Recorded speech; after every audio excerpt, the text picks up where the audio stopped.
Ako po ay isang senior citizen at gusto kong ibahagi kung paano mag-sign up sa PhilHealth. Una, kung 60 years old, pataas ka na, automatic member ka na sa ilalim ng Universal Healthcare.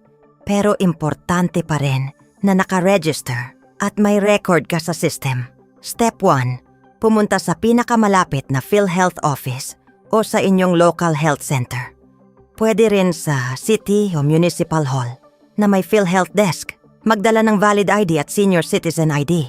Kung wala ka pang PhilHealth number, tutulungan ka nilang mag-fill out ng registration form.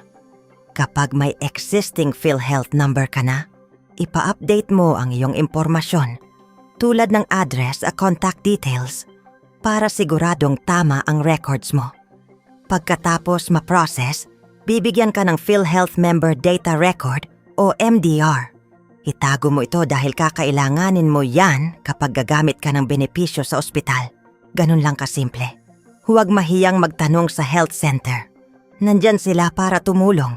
Importante na maayos ang registration.